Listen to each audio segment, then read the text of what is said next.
Hi everyone, and welcome back to my YouTube channel. For today's video, I have my gorgeous model, Karina, here, and we're gonna create this beautiful fall-inspired cut crease graphic liner look. Please subscribe to my channel if you haven't already, and let's get started. To prime the eyes, I'm starting with one of my favorite concealers, Tarte Shape Tape, which I love to use as an eye primer. I'm using a brush to apply this all over her lids and blending out for an even finish.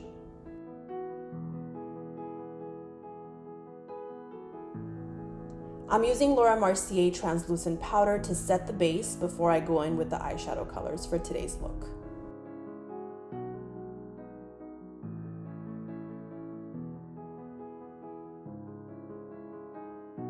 I'm using Kylie Cosmetics the Bronze Eyeshadow Palette, which has these beautiful earth tones. The first shade I'm picking up with my blending brush is called Unmatched, and it's to set the base of my eye look. Although we're doing a cut crease look, I still want to make sure that the base has some color to it before creating the lines.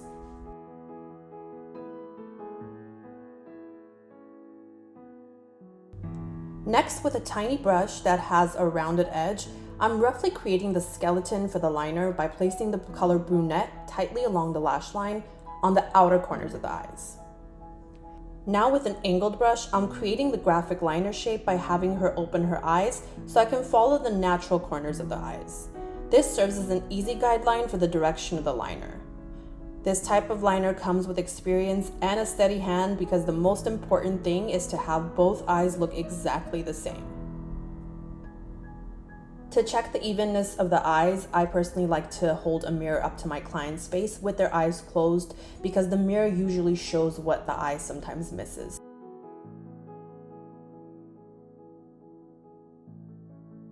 In this case, I'm not using any gel or liquid liners because with shadows, I have way more control, and also I'm not going for a harsh liner look. I want it to be more wearable and look blended rather than appear super crisp for this particular look.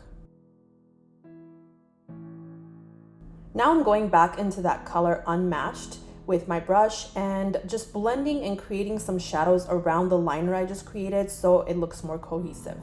My goal is to have a graphic liner look, but at the same time, just make the entire thing look blended.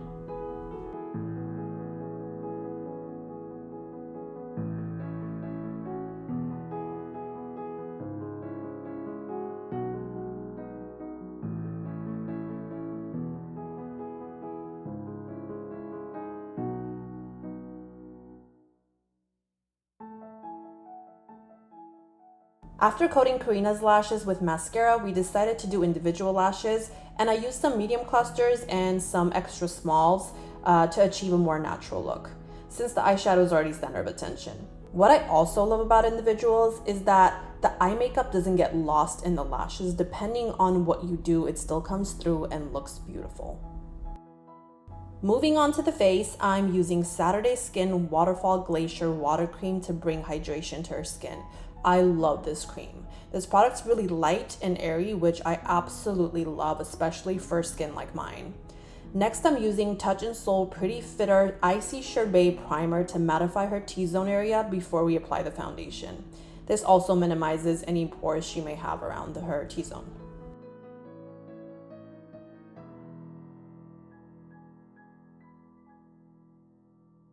Using the Smashbox Color Corrector Primer in green, I'm covering a few blemishes she has. I love this because it's very light compared to other correctors. For foundation today, I chose Estee Lauder Double Wear, which is one of my favorites because I love the full coverage effect it gives.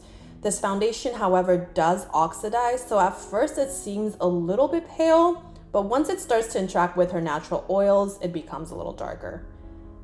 As always, I do love to apply with a brush, then go in with a damp beauty blender to blend it all out evenly for that flawless look.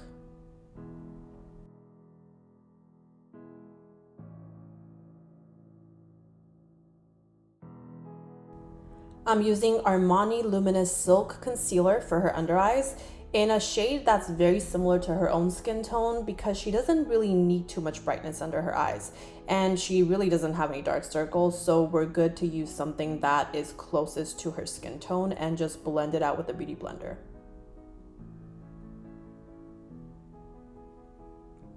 To contour, I'm using Dior's Forever Concealer, just bringing some life and color back to the perimeters of her face. Blending is definitely key here, so there aren't any harsh lines between the products, because the last thing you want to do is have lines differentiating where the concealer is, where the contour is, and where the foundation is.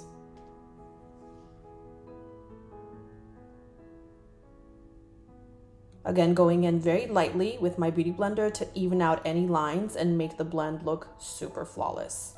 And make sure to go down the neck as well. To set her concealer and contour, I'm using Laura Mercier's translucent powder to make sure the powder bronzer goes on smoothly afterwards. You want to always touch up in the areas that you see wet. With the Benefit Hoola bronzer, I'm setting the contoured parts of her face to give a little more depth to those areas, and I absolutely love this bronzer. The color is so pretty.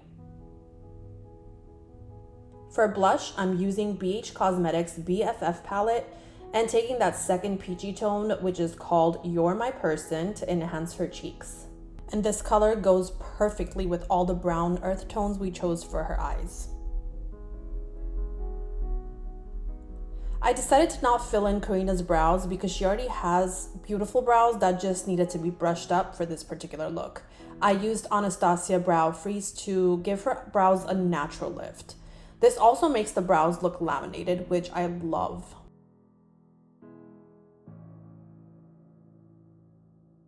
For her lips, I'm using KKW lip liner in 1 Nude to outline, just following her natural lip because she already has full lips.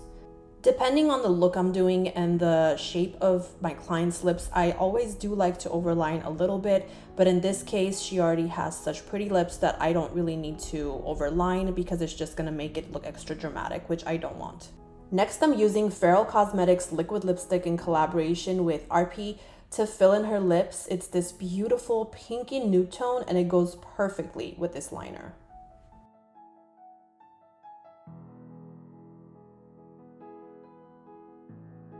Okay, you guys, this is the final look and I'm obsessed with how it turned out. She looks so beautiful and feminine, and that's just what we were aiming for. I hope you enjoyed this video, and please don't forget to like, comment, and subscribe down below. Thanks for watching and see you guys next time. Bye.